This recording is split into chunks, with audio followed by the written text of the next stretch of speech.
Hello everybody, welcome to That's Football. Boring Arsenal. We'll be talking about that and also a massive statement from Roy Keane about Erling Haaland, which I agree with and also proves what I said a few weeks ago. But we're going to talk about Arsenal. I can't speak. I'm stunned about this. So the outburst of negativity towards Arsenal after that 0-0 draw at the Etihad yesterday, I find absolutely remarkable. I mean, some people have been saying it's a terrible advert for football. What a disgrace that Arsenal go and park the bus like that. It's disgusting. The Premier League standards have just suddenly dropped through the floor because of how Arsenal played in that game.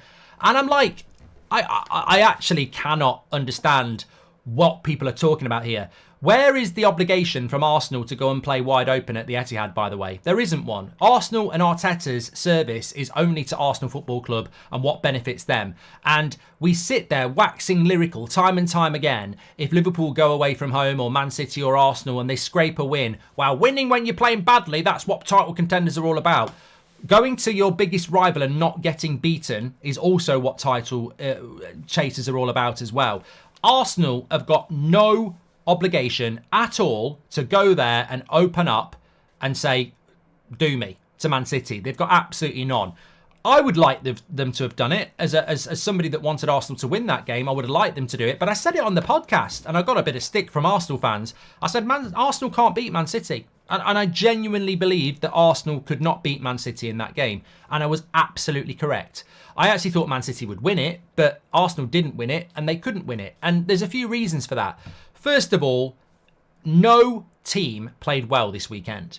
No team played well this weekend. There were spurts, there were parts of the game where teams played quite well, but no team played well because it's a well-known fact the March international break is about as welcome as a boil on the end of your nose on Christmas Day morning. It's a complete waste of time. It's good for international managers. It's disgustingly bad for club managers as you hit rhythm, momentum at an important part of the season and then someone just sticks a pin in it.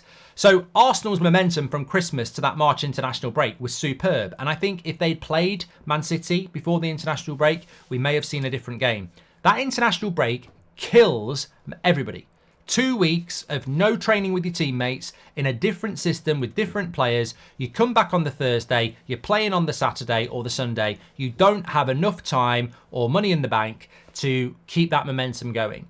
And no away team won this weekend, by the way. No away team in the Premier League. That's not normal. It's not normal that you get no away team winning, and nobody did.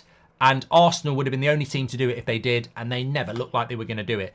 The momentum's gone, the fluidity's gone, and you're going to go to the Etihad and say, let's go for it. Absolutely not. In hindsight, Arteta did exactly what he needed to do. He sent a team out, and I think Shearer was saying how well Arsenal pressed and how well they worked with the ball and the transition. I don't think they did. I think there was countless times Saka and Odegaard and Havertz, lost the ball. But what they did do is work ridiculously hard as a team, and they were well organised defensively. And that is the principle of their result. It wasn't a good game to watch. No, it wasn't. But it's not Arsenal's job to make it a good game to watch. It's Man City's job at home to win. Man City lost at the Emirates. Man City needed to win. Man City didn't do enough to win, and Arsenal stopped them from winning. That's the end of the day. All this pontificating about, it's damaging to the Premier League and the reputation.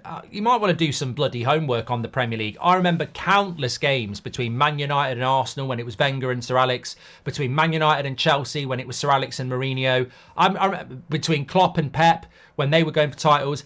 I've seen countless games like that where it's a 0-0 or a 1-1 and it's a bore fest because they cancel each other out. This has been going on for years. It's very rare that you get two teams go together in the game of the season and you get a goal fest. So I don't know what people are... I don't know what it is. I mean, it's almost like a decent player can't have a bad game these days. Everybody's got to be on it 10 out of 10 every week. It's not realistic, it's not sustainable, and it's not football. So, look, I think that Arsenal's approach is exclusively for what Arsenal want to do.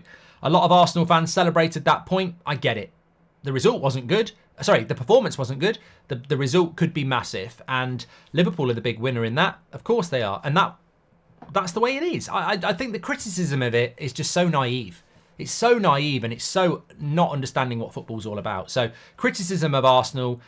Are they going to play like that against Luton on Wednesday? Will they play like that at Brighton next week? No. They'll probably do that once or twice a season at Anfield and the Etihad to get a point, which is a very good point in a title race. End of story. What I did want to talk about as well, get your comments in below about that, by the way. Were you disgusted with Arsenal? Do you understand why they did it? Do you think that the critics and the pundits are right to go in on Arsenal? I genuinely don't. This is what Roy Keane had to say about Haaland, who featured yesterday. He's almost like a League Two player. The levels of his general play are poor, and not just today, but in general. In terms of in front of goal, he's the best in the world, but his general play is poor. He's almost like a League Two player. That is the way I look at him. His general play has to improve. Well, look, I was on the Goldbridge Saves Football podcast a couple of months ago. We had millions of views and massive interaction when I said Erling Haaland doesn't start for Liverpool. Will nearly spat his teeth out and loads of you piled on. And I was like, I don't say things unless it's like I'm losing my shit watching United. I don't normally say something non-United related unless I genuinely mean it. And I stand by it today, victorious, because Erling Haaland doesn't start for Liverpool. And the problem is, you've got levels of football understanding and you've got sensationalist nonsense. Oh, who's the top 10 underrated players under 26? Let's do a video on that. No, let's not do a video on that. Let's talk about this multifaceted, multi-layered great game where we can have really interesting conversations without talking about overrated, underrated top 10s. So Erling Haaland doesn't start for Liverpool if you understand football. Jurgen Klopp plays a team that has to work hard. Nunez, Jota, whoever his number 9 is, are not just a goal scorer. They are there to defend from the front. They are there to hold the ball up. They are there to selflessly run the channels. They are there to track down. They are there to track back. They are there to link up. They are there to hold up. They are there to create. Erling Haaland doesn't do hardly any of those things. He therefore doesn't start for Liverpool. It is not a Willy Wonka golden ticket just because you're the best striker in the world. Football is about system. I grew up watching Real Madrid by prime R9, Beckham, Zidane, Figo, Roberto Carlos. They didn't win the Champions League. They didn't win the league every year. And yet they had 4 or 5 of the best players in the world. Did I say Zidane as well? They were brilliant players, but as a collective it didn't work. You can't just say Erling Haaland's the best striker in the world, so he starts for any team. Do better. Be better as an analyst. The best player in the world doesn't necessarily start for every team if that team is already one of the best teams in the world because of its system. Jurgen Klopp builds a system. Erling Haaland would not start in that system. Liverpool's whole system would fall apart with Erling Haaland in it because he is not going to be creative. He is not going to, aggressively track back. He is not going to link up the play. He is the best penalty box striker in the world. But in a game like Arsenal and in the Champions League final and in other big games, he can be kept quiet. United kept him quiet last year with Varane and Luke Shaw. If you keep him quiet, he can't do anything.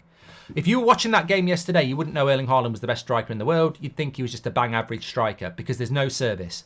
Haaland without service is like a Formula 1 car without wheels. It can't go anywhere. And that is what I meant, and that's what Roy Keane is talking about. It's a fact. And obviously Roy Keane knows a lot about football, and obviously a lot of you know a lot about football, and you should understand what we're saying. Erling Haaland wouldn't start for Liverpool. And if he did, Liverpool wouldn't be as effective, because Liverpool play a system, and Jurgen Klopp wants his job, his striker, to do more than score goals. Erling Haaland scores goals. He doesn't really do anything else. And if you keep him quiet, or you keep Man City quiet, he becomes redundant. And that's exactly what happened yesterday. It's not the first time, and that is why I said that, and that is why Roy Keane is saying that. Get your comments in below. 2 big things. Were Arsenal boring? Should people cut them some slack? Should they be getting negativity? I think absolutely not. And what do you think about the Haaland comments? Get in the comments, smash a like on the video and subscribe. I'll speak to you on the next one.